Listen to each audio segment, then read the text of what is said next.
In the aftermath of March 2018 elections, retired Brigadier Julius Madabio, the flag bearer of the then opposition SLPP political party, was controversially declared winner on the 4th of April 2018. My government will promote national unity, national cohesion, and disciplined leadership after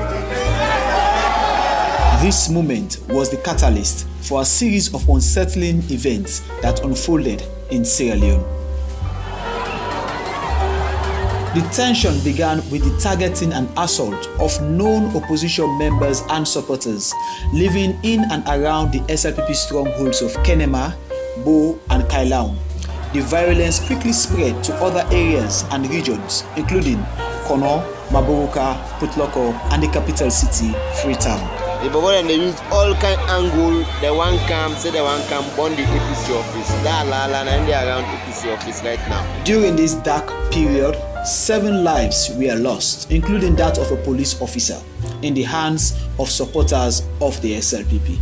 Shockingly, a female opposition supporter named Sata Lamin was brutally assaulted and raped by SLPP supporters in Kailaun, one of the SLPP strongholds. When I Sata Lamin 2018, I can't declare for APC. I go there. 2018 where we vote now, I the same other be with. Now people them come on around your village.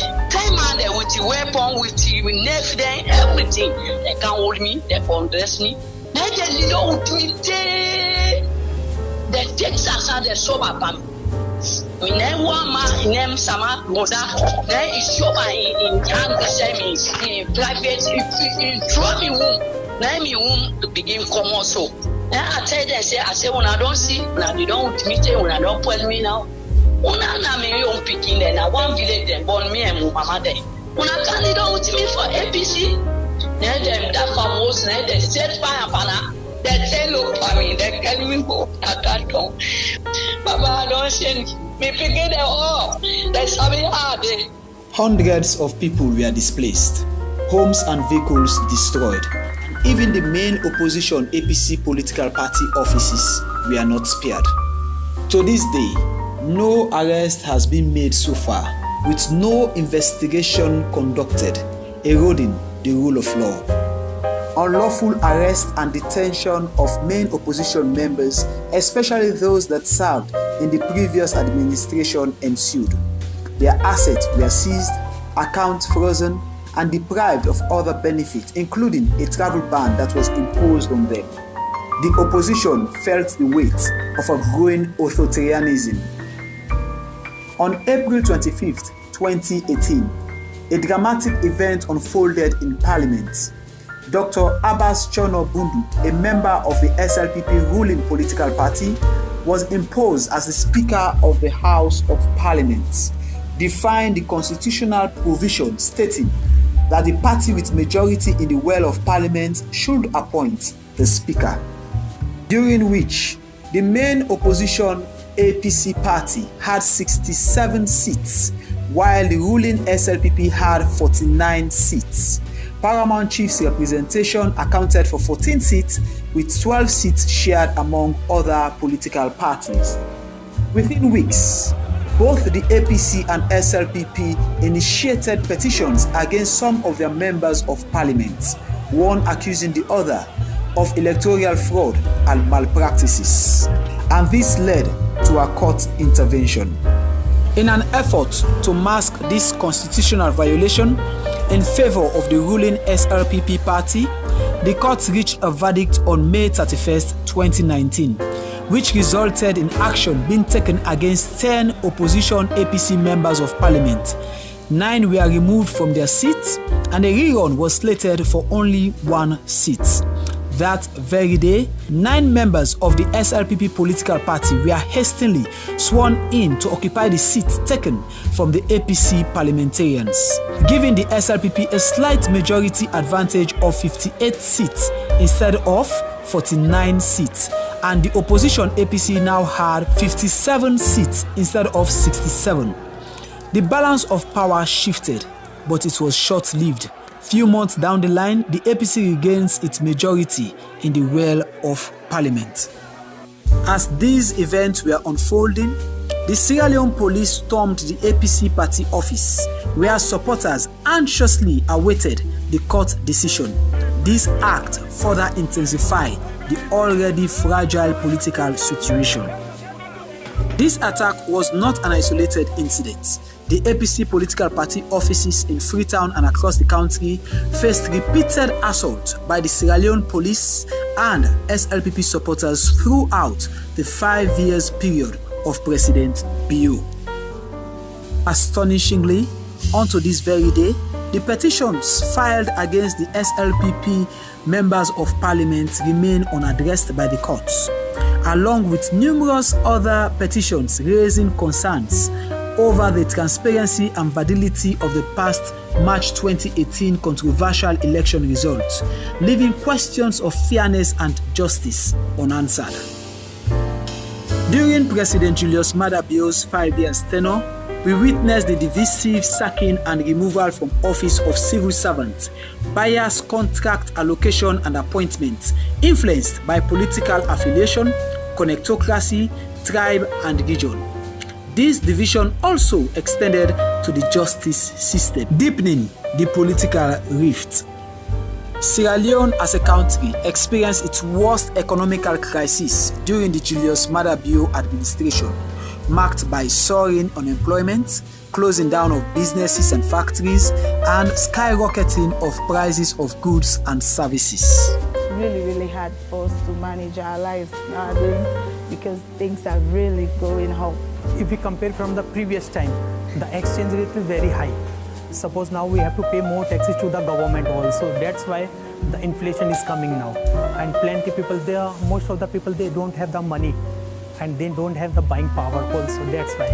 When the dollar goes down, prices aren't going down in the stores. So it's a bit difficult for the locals. Just now I want to buy pepper. The woman said it's 10,000. So I couldn't buy it because I left the pepper like 3 days ago, 8,000. And today it's 10,000. So I don't know what the problem. I can't afford to feed my family like I used to. Previously I cooked 8 to 10 cups of rice for the family to eat well. Not anymore. No one eats properly these days. We eat just a little. Prices have increased due to the inflation from 7 leones to 15 leones in order for you to have something that satisfies you. The worsening economic conditions led to a popular citizen call for protest on August 10, 2022, expressing their discontent with the government's sluggish response. We came out this morning to express our feelings to the United Nations, to say why we are suffering and what our problems are.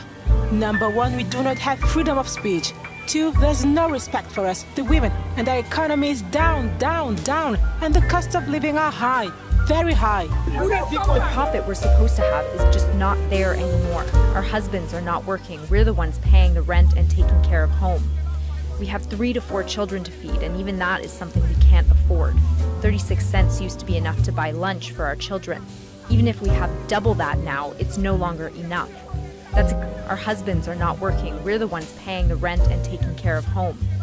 We have 3 to 4 children to feed, and even that is something we can't afford. 36 cents used to be enough to buy lunch for our children. Even if we have double that now, it's no longer enough.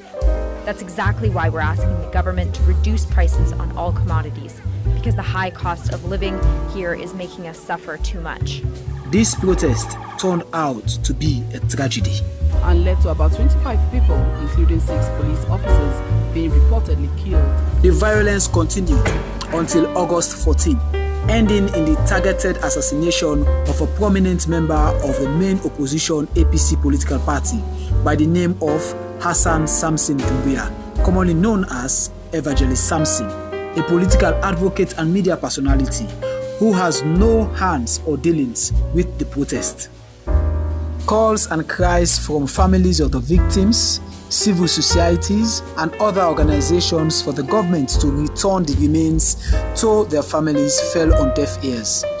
The government refused access of family members to the remains and instead buried them in unmarked graves. I feel so disheartened, depressed, very unhappy. I'm not happy at all with the decision of the government to then take for keep picking them up to now. for 2 months and some days. We disapprove. During his 5-year term of office, several organized and premeditated killings of citizens were executed through the security forces, including incidents like the Tonko Limba killing of a 14-year-old boy, the Makene killing of 11 protesters, including students, the Pademba Road prison massacre leaving over 40 unarmed prisoners dead, the Lonsari killings, Tombo killings, Mile 91 killings, and other protests that has been called by peaceful citizens, and also the 2023 APC party office killings by police officers, among others. Leading up to the June 24, 2023 elections, there were multiple assassination attempts on the life of Dr. Samoa Kamara, the flag bearer and leader of the APC party. The most significant of these attempts are the Mile 38 attempt as he was returning home from an overseas trip, and the attempt on his life at the APC party headquarters, which tragically claimed the life of an elderly woman who was shot on the head with live bullets as she was seeking refuge in one of the offices inside the building. The June 24, 2023 elections were not devoid of controversies, which led to the APC as a political party deciding to boycott their participation in governance at all levels due to election malpractices.